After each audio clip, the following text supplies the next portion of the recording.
So today, we are going to be talking about Jeffrey Epstein, the financier who ran a trafficking network involving underage girls, and how it has implications with the political elite. We're going to be diving into some of the verified, unverified, and potentially true theories involving it. And, well, it's going to be an interesting one that takes us all the way back from the 1990s up into present day. So, for those of you who don't know, Jeffrey Epstein was a financier who ran a trafficking network.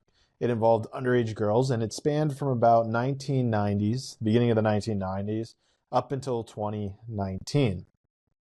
He had a private island, known famously as Epstein Island, but it was Little St. James Island, and it's in the U.S. Virgin Islands, and was a key location for all of these crimes that were committed. And interestingly enough, if you remember Pinocchio, there's actually a reference to it in Pinocchio, where there's these two foxes that are getting into a booth in a restaurant, and they're talking about how there's an island where kids go and don't come back as kids anymore, and they're like super freaked out. And it's actually a very disturbing scene, so I highly recommend you go it. So this was like something that people knew about going back all the way to whenever Pinocchio was created. But so from a high level summary, after his, which was officially ruled a wink, wink, and nudge, nudge, some conspiracy theories emerged about a, quote, client list of powerful associates and possible ties to Israel's Mossad, or at least an intelligence agency in the Middle East, or possibly the CIA.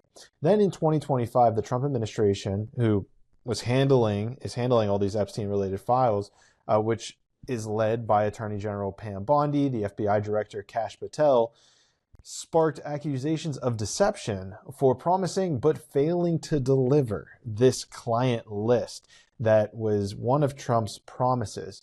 Epstein and his associate Ghislaine Maxwell were convicted of trafficking minors, yet nobody else was prosecuted.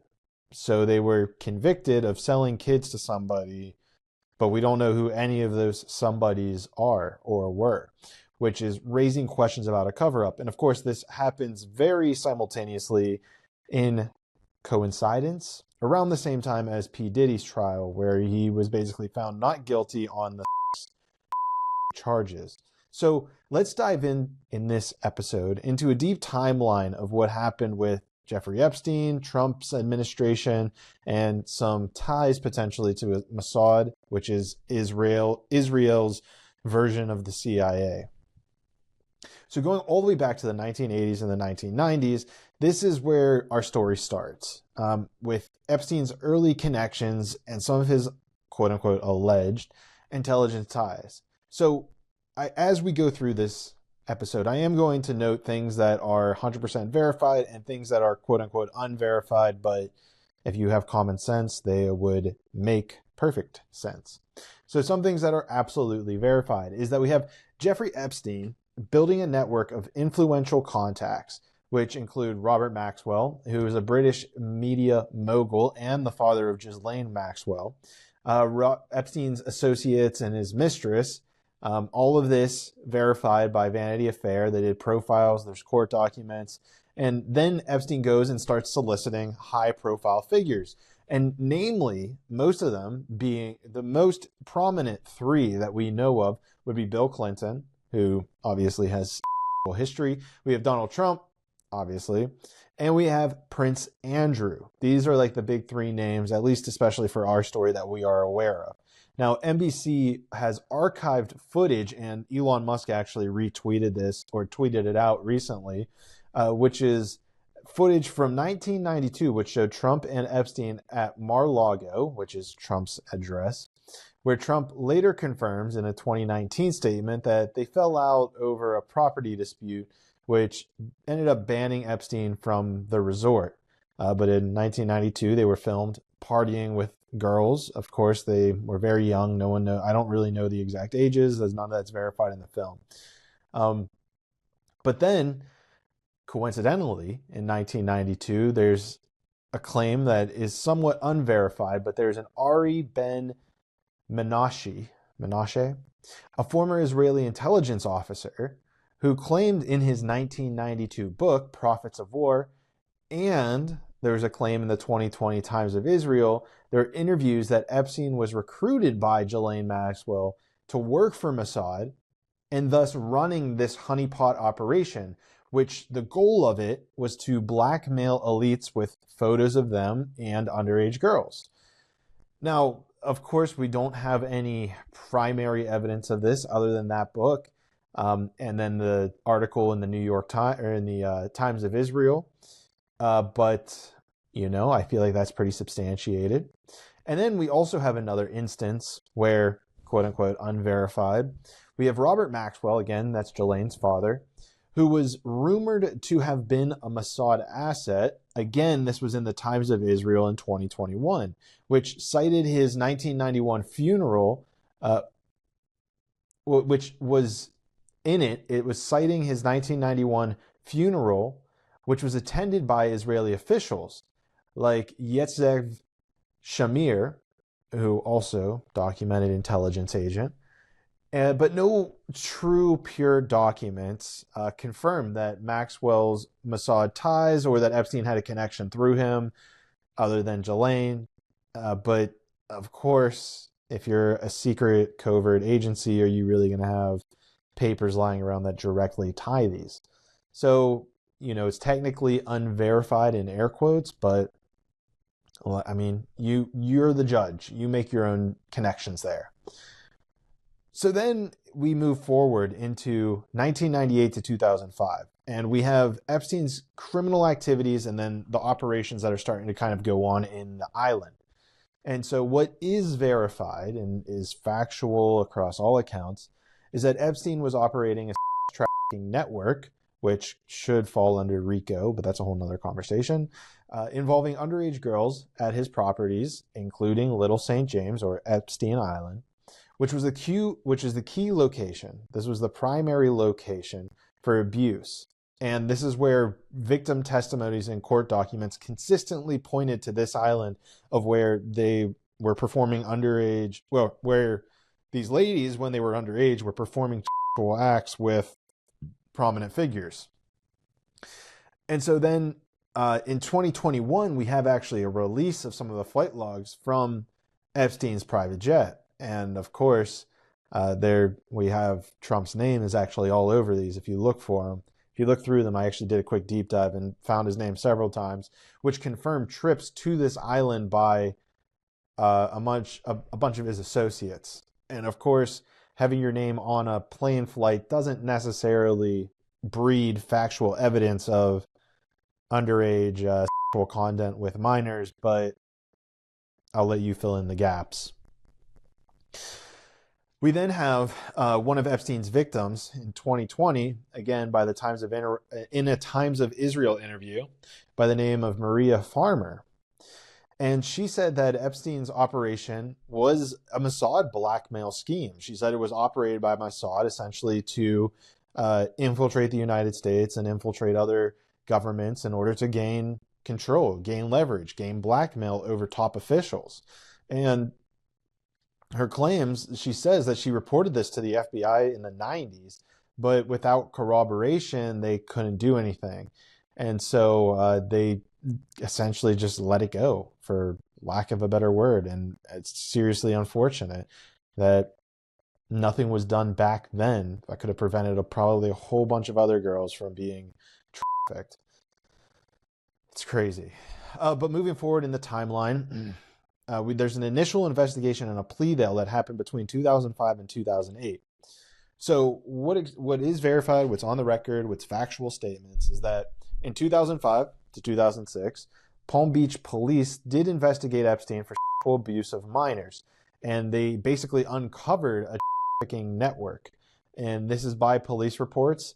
And also Julie Brown wrote a book in 2021 titled Perversion of Justice. And the case referred to the FBI. And then in 2008, a couple years later, we have Epstein pleading guilty to state charges of soliciting prostitution from a minor in Florida and receiving a lenient, very lenient, 13-month sentence with a work release under a plea deal overseen by, this was now by U.S. Attorney Alex Acosta, who does not have a good track record on this. But this is all exactly by per court records, all on the books. And of course, again, no clients prosecuted, despite evidence, pure evidence of Epstein trafficking girls to other people. And this is really the first time we get the sparks of a cover-up. And I mean, you have to ask yourself, was Alex Acosta a part of this? We don't know. It's just a question, because how could you get such a lenient 13-month sentence, and then there's no victims? Or, I mean, sorry, there are victims, of course, but there's no clients who are also going to trafficking. So you have a situation where they're basically saying, like, he created, think of it this way, if it's like a robbery, right? They're saying that there was a robbery, he did it with multiple other people, but we don't really know who the other people were. But because he did it, they're there. So it's like it's like saying you're going to jail for selling drugs, but there's no one else to sell them to. We don't know who you sold them to. There's no evidence. We don't know who the other people are. So all of this is this where it starts becoming just a big question mark? This is like the time whenever it's like, what's going on here? But again, 2008, you have the financial collapse, you have the housing collapse. And I don't really think too many people were paying attention to Epstein at the time. At least I don't know. Because in 2008, wow, this is crazy to date myself, but I would have been in 8th grade. So I know I certainly was not paying attention to anyone by the name of Epstein. And then also around this time frame, we have, again, this would be like slightly an unverified, so like it's not on the books verified. But there are critics out there, like Brown mentioned earlier, who suggest that the plea deal protected powerful figures due to Epstein's intelligence ties.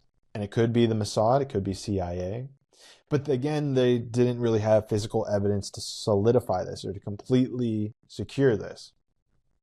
Moving forward, and then there's not really too much going forward, but I don't really know what happens between 2008 and 2019, but 2019 was whenever it like all sparked back up again, and whenever it all started to become a pretty hot topic, because in 2019, July 6th, in fact, we have Epstein getting arrested in New York on federal trafficking charges for activities from 2002 to 2005, per the U.S. Attorney's Office. So I don't know. I couldn't really find it, what sparked this. But for some reason, the U.S. Attorney went back in. I don't know who the U.S. Attorney's Office was at this point in time. But he went back in and they said, we need to reinvestigate this. We need to look again. And they decided to go after him, I guess. So then on August 10th of 2019, Epstein was then found dead in his cell. So you have it less than a month later of him being arrested to him, quote unquote, being found dead in his cell at a Metropolitan Correctional Center, which immediately was ruled by his of course, we have broken cameras, we have sleeping guards, we have, the roof access was not being attended to. There's also apparently 3 broken neck bones, which is not common. Again, I'm not an expert on hanging victims, but this is not a common item that is found within people who hang themselves. And all of this started fueling conspiracies of what happened. Was it actually and I mean, not to get too far ahead of ourselves, but we've even got to a point now where people are bringing up evidence where they've seen pictures of him in Israel. Again, who knows, right? Like that could all just be conspiratorial. I'm not sitting here, but like it's a valid question of if he's even dead for sure, especially if you were this high up in a global ring that clearly had influence over political figures. So at the time, the Attorney General, who was William Barr, that's who it was. He was the one who confirmed the ruling, and just said, his quote was, "It was a perfect storm of screw-ups. It's just so many coincidental things happened at the right time, and he just pulled the trigger to hang himself." And so I personally just think it's comical, and I honestly don't believe in coincidences anymore. And I think when you get to a certain age and you see how many quote unquote coincidences occur, it's not real. Like coincidences to me just aren't real anymore. It's just, they're synchronicities. It's just patterns. It's what was meant to happen. It's just not like, oh, this happened, that happened. Oh, wow, that happened. Like, what a coincidence. It's like, no, it was designed that way. Whether it was designed by God or designed by man, you can, pick your poison. But I seriously don't think anything's just a coincidence anymore. And so then going back to Julie Brown's book, In the Pervasion of Justice, which again was written in 2021, she notes that there are strong similarities between Epstein's death and Robert Maxwell's mysterious death in 1991. And then she goes on to speculate that they would have been in a Mossad assassination attempt. She even suggests that Epstein, possible ties to Mossad, via Maxwell, his mistress, warrant investigations. And I think that's completely valid, everything we said. But there has been, again, no evidence to 100% confirm this. And then we also have people like Dan Bongina and Kash Patel who amplified these theories on their podcasts. And this was before that they were, sitting directors and high-level people within the Trump administration. But on their podcast, they said that he was to protect a client list. Okay. And so this is where the first time we get into talking about a client list gets put out there, with a ton of people putting out there that there's probably Mossad or CIA, connection or involvement. Again, it's hard to find concrete proof that connects these. But if you are a CIA or Mossad agent, of course they're going to do a good job of scrubbing it up. Again, that doesn't validate it. That doesn't mean that they are. You're not going to find any evidence out there of me being a Mossad or a CIA agent, but that doesn't invalidate it. It's like, well, if you're not, you have to prove that you're not. How do you prove that you're not something? It's one of those things. It's like, okay, like how in the world would you even do that? And I think another important thing for us to discuss regarding the client list, again, this could go to a war on language, right? Is like, for instance, I could write on a piece of paper, Epstein client list, and then start writing names underneath it. Now I have a physical document that's a client list. If I burn that list, now in theory or in the word of language, there's no more client list because I just burnt it. But that doesn't mean that there doesn't exist the people who would have been his clients, right? Do you get what I'm saying here? And this is important to note as we move forward, because from 2021 to 2023, we have a little bit of development with Ghislaine Maxwell, because she gets convicted in 2021 as essentially Epstein's associate and his mistress. And she's convicted on minors and is sentenced to 20 years per court records. And just like Epstein's 2008 case, there's no clients persecuted, despite the evidence, the mounting evidence that they have that they were all the girls that have come forward and said it. But yet there's no evidence. To me, there is evidence, but there's no client list. And to me, it's insanity. It's like saying there was a house that burnt down and they accused someone of arson, but there was no match. Like, they couldn't find a match. Like, the match doesn't exist or something. It's like, geez, oh man. I can't even think of a good example, but you guys know what I'm saying. And so, because of the way the thing rolled out, there was no client list produced. So, and it didn't, the way that she kind of, I think, just probably accepted the plea deal, it was probably to protect the client list. It was probably to protect any ties with intelligence agencies. And then going back to Brown's 2021 book, Brown's Times of Israel interview, they took notes that Robert Maxwell, his funeral attendees, again, into Israeli intelligence, suggested that there were Mossad ties.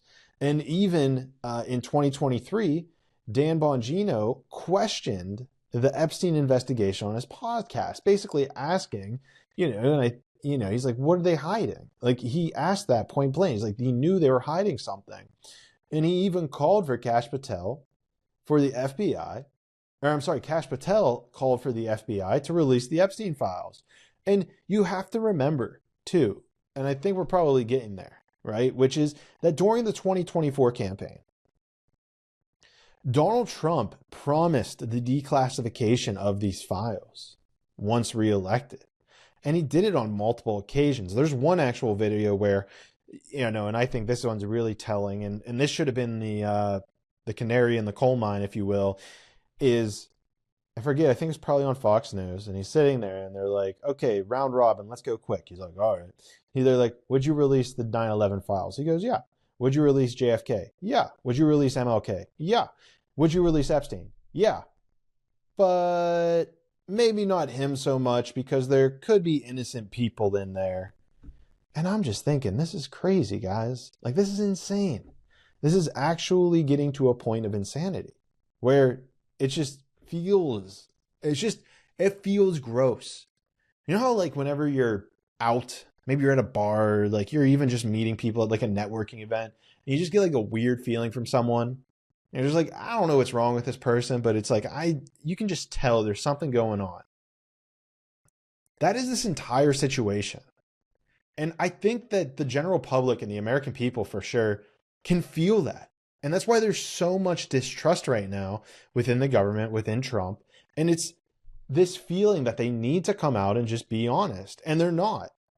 And we're going to get into what they have not been honest about, because this is where it starts to all explode and become out of control. Because we have in November, here we're moving forward, right? In November 2024, Kash Patel, he was in an interview with John Johnson. And he emphasized the importance of revealing the truth. And he emphasized the importance of getting the Epstein list out there. And that's 100% true. We should have. But guess what? Guess what starts to happen? We start to get lied to. We start to get our legs pulled with all the charades, all the drama that they try to create in politics, because it's better to just kind of wave your hands around instead of giving people factual evidence to show them. Because on February 27th of 2025, Attorney General Pam Bondi released the Epstein Files Phase 1s. And what they did was they invited in conservative influencers into the White House, gave them these binders, and then had this whole media parade where they were like flinging them around, like, look at how cool we are because we have all these like files. Meanwhile, it was nothing new. It was no new information, and it was just complete garbage. The documents completely lacked any revelations, and they were disappointing to everyone. And then afterwards, I don't know if it was at the same day, but just briefly after that, Bondi was sitting there claiming that a client list is on her desk, and then accused the FBI of withholding those documents, demanding action from Kash Patel, the FBI director. And they did that in a DOJ statement. So, now you start creating this like little mirage of infighting, which could be kind of cute, a good little play for the plebs, right? For the common people, because they don't really need to know. This is privileged information. This is just for us. We're going to get to these positions of power by telling people that we're going to release these lists. We're going to use that anger and say, yeah, we're going to do it. And then once they're in power, completely lie and backtrack on maybe one of the most important issues that certainly helped Trump get across the finish line. Don't get me wrong. Like, that's a very important thing to everyone. I mean, imagine there's all of these traps and you don't know who they are. They're just gone free, scot-free. They're gone. They're out of there. They're free from anything wrong in the physical domain. Of course, there's karma in the afterlife, and they'll have to reckon with their creator and all that stuff. But what justice? What does that show what does that show as a, what's it called? As a precedent for us, for anyone who gets into high positions of power. Because then moving forward in March of 2025, Pam Bondi on Fox News said that the DOJ is preparing more releases, and she referred to tens of thousands of videos involving Epstein and minors. Tens of thousands of videos. That means that there is clients That means that they exist.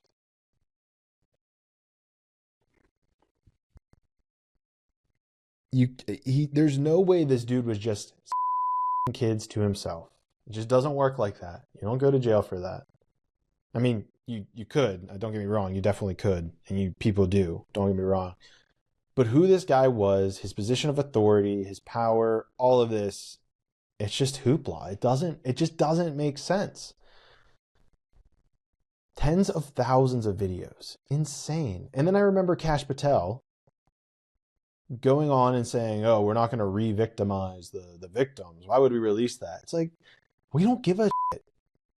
We don't give a shit about the victims. We care. Sorry, let me rephrase that. We care about the victims in the sense that they should get everything they need in order to get their life back on track because evil was perpetuated on them. 100% we care about that. But what we care about is justice for the evil people that were doing these acts to these kids, to these innocent children. We don't care about the victims in that sense. We care about knowing who the are. So for Kash Patel to go on Joe Rogan and make that comment, it's mind-boggling. If they're trying to be honest, if they're trying to be transparent, that's mind-boggling. But if they're trying to deceive us, then it's like, oh, okay, yeah, if you're trying to gaslight me into believing that that's what I'm asking for, then yeah, of course. Now it makes sense. Anyhow, moving along. Then we have Elon and Trump's falling out. That's the next thing that kind of occurs in recent events, where in June of 2025, we had Elon Musk tweeting that Trump was in or is in the Epstein files. And then he deleted that post and said that he went too far. So were you lying? Were you that mad? Were you that out of control that you just lied about it? But this is a guy who created Tesla, helped with PayPal, created SpaceX, and we're supposed to believe that he just lost control for a second there. Oh, I went too far and just saying like he was in the Epstein files. Like what? I'm not a billionaire yet. And I even have the decency to not just go on an X tirade and flip out and say certain people are inside the Epstein files. Like to me, it's just who aren't, especially when it's a high rank, it's the president of the United States. And you were the person who basically pushed his campaign over the edge and funded it to get him there in the first place. So did you know he was in the Epstein files before you funded his campaign? Are you only calling him out now after the fact, now that you're out of the office and he basically increased this federal spending limit by $5 trillion? You allowed your kid around him. You knew about that he was in the Epstein files then? I mean, it's just all of it. Stinks to high heaven. And then, a week ago, it all starts to go crazy. Because on July 6th, 2025, the DOJ and FBI released a memo that included the following items. Number one, that there is no client list. It doesn't exist. He didn't have any clients. We just have been lying to you the entire time. Or are you lying to us now? They also said that there was no evidence that supported Epstein was blackmailing the elites. They also said that Epstein's death was indeed a fact by the 11 hours of surveillance video that they gave to us, despite a whole missing minute. And they tried to explain that it was some sort of routine reset. And I've mentioned this before. Me being in software, being in engineering, being in security, that doesn't happen. That's not a real thing. You don't, on a high security prison, you don't just cut out 1 minute. Furthermore, they went back in and saw that it was actually a compilation of different videos that had been stitched together. Someone ran the video analysis on it. So the entire thing's just a charade, and they're lying to us with that as well. And this memo was signed by Pam Bondi, Kash Patel, and Dan Bongino.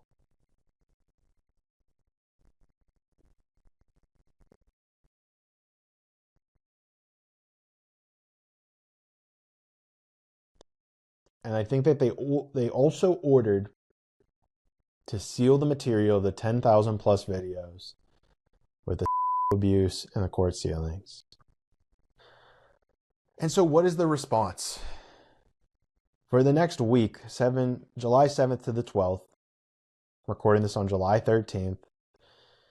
Trump supporters go on a tirade accusing Bondi and Patel of a cover-up for failing to deliver a client list that they had constantly said existed, they had constantly said was there, and now it's just gone.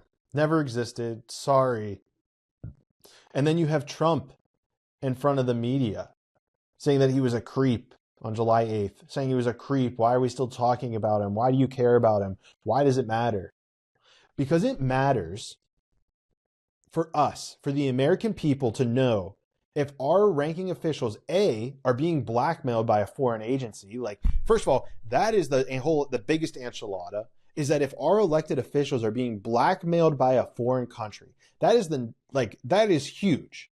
That is its own story all on its own. But then add on top of that the facts that they're using child trafficking to do it, which means not only are they being blackmailed by a foreign government, but they are also.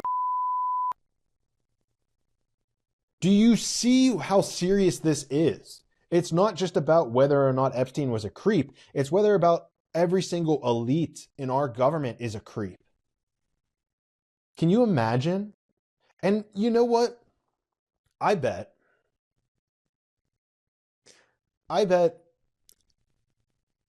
there's a conversation that goes on saying, you know what? If it comes out that 2/3 of the American government, maybe 2/3 of every single government in the entire world is on this Epstein list, which that's obviously a big number, but let's say half. Let's say half of the leaders of the world. I mean, P. Diddy had a ring. Those client lists are long gone. We know that that involves people like LeBron James, because he talked about how great the Diddy parties were. And look, I'll go out here and even say this. I know it's not a very cavalier or conservative viewpoint. That's fine. I don't consider myself conservative. But if you want to have some sort of massive party with all the elites, I say by all means go for it. It's your prerogative as long as everyone's consenting and as long as everybody's an adult. Do whatever you want. But the problem occurs whenever we're talking about underage kids, whenever we're talking about the elite being blackmailed by foreign governments. And this isn't crazy. What's crazy about this is that this is nothing new, because Hollywood was busted for this as well. This was the Dan Snyder of Nickelodeon. I mean, guys, again, going back to no coincidences. If you look at the Nickelodeon, and fine, we can say this is a coincidence, but if you look at the Nickelodeon, the little slime thing that's on their logo, it's exactly like St. James Island. It's exactly like Epstein Island. If you look at Disney, they have the blue and the white, like kind of stripped on their castle. It's exactly like Epstein's Island. Guys, none of these coincidences are just coincidences. And so all of this leads me to believe, well, I'm not going to say what it leads me to believe, because I think you can put one and one together. I think it equals two. And yeah, I don't know at this point what more needs to be said, because even where this chaos even gets crazier is Trump came out on Truth Social and even posted something, I think it was like a couple days ago, basically saying that the Dems and Biden and Hillary and Kamala all put together this Epstein client list and put his name on it. So now he's already doing damage control if he is on it. All of this is just a complete insanity. Insanity is the only word I have for it, because that's what it feels like. It feels like all of this is just insanity. And I think that is done on purpose to fatigue the Americans into trying to view somewhere else, or to put your attention elsewhere, so that you no longer have to look at the fact that America's captured. It's captured by a foreign entity, and it's captured by a honeypot ring, and they all fell for it because at some level they're. I mean, what other conclusion can be created from this? What other conclusion? The only other possible conclusion could be is that they know who's on this file, and if they fall in line, then they won't release their names, right? But they're using the blackmail essentially against them. But I would argue, as an American,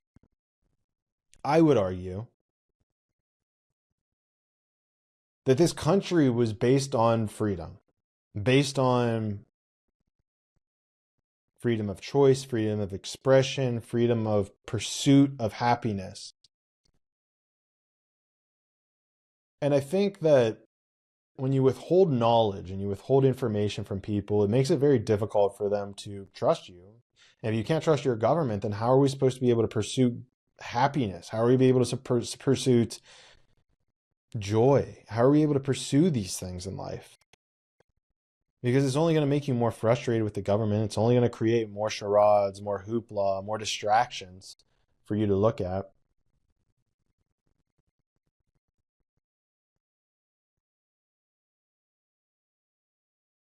So I don't know. I'd be very interested to know what you guys make of this. Personally, I think you can kind of figure out what I think of it all. I think it's all just a giant scheme. I think it validates that the Democrats and the Republicans are one bird, two wings of the same bird, and that we need the American Congress Party. I don't think that there is going to be another option. I think we have to exchange out essentially the elites of the world, because all they have done is create chaos. They have created dysfunction. We no longer can get poison-free food. I mean, even, oh my gosh, like the food I'm getting at my grocery store now is just absolute trash. All the fruits are poisoned. All the vegetables are poisoned. I have to even get farmer's market, and even that quality of food is starting to deteriorate because of the amount of glyphosate, the amount of pesticides and herbicides that they're spraying into our environment, the amount of atrazine and fluoride they're putting into our water. And yet they're going to sit here and distract us with Epstein. I mean, don't get me wrong. It's still very important. It should just be released. That's information just should be out there. But it has a double-edged sword. It's a double-edged effect, right? Because now we're not talking about the things that actually matter, like peace in the world, right? And I'll give Trump credit on that. It's like, he's right. Like, why are we still talking about this? Why are we still talking about this guy? We have the issues in Texas. We have the floods in Texas. We have the floods in Kansas. And he's right. Those are problems. But the reason we're still talking about this is because you and your administration have decided to lie and then to try to gaslight the American people. When, look, millennials, our generation invented gaslighting. So you as a boomer are not going to be able to out-gaslight our generation. And I think that this is causing a tremendous amount of backlash on Trump, because I follow him on Instagram. And if you look at the comments under his pictures, it's like, it's not good. This dude is getting trounced. And I want to see it. I want him to go to the next UFC event. And he probably won't go until he gets like some sort of big win, because everything between Iran and this Epstein file list, I think he'll get booed out of the stadium. And I mean, I don't know. Last few times he's gone to UFC, he's got like standing ovations. But all I can see, guys, and this is my spirituality kicking in, is that he's losing energy. He's losing political energy. And people are going to sit there and be like, well, I guess this is why you should have voted for Kamala. Kamala would have been so much better. And it's like, guys, you don't understand. You just don't get it. I mean, I don't know how else to say it, but you just don't get it. That they're the same exact thing. Kamala wasn't going to put out the list. I don't even know if she talked about the Epstein list at all. She wasn't going to do it. I mean, all of our officials are just bought off by AIPAC. It's absolute terrible. It's just complete terrible thing after terrible thing. Promise is broken. And you know, I think that's for everyone else to rectify on their own. If you voted for him, I did not vote for him in this election cycle. I think that, you know, I voted for the American Congress Party president, Rachel Fiore, because, you know, we need someone else. And we need someone who's not blackmailed by Mossad or the CIA. That's honestly what we need. But we'll see if we get that. We deserve it. Look, you, the American people, deserve that. And in order for you to reclaim what you deserve, is you need to start putting your foot down and taking it. You need to start supporting the American Congress Party however you can, whether that's donating, whether that's getting involved, whether that's talking about it, whether that's sharing this podcast, sharing this YouTube video, sharing this Rumble video, whatever it is. It's 100% on you. Okay? So I appreciate you guys, and I'm looking at the time now, and so I want to apologize to my editor, because I know this is going to be a longer one, especially with the number of times that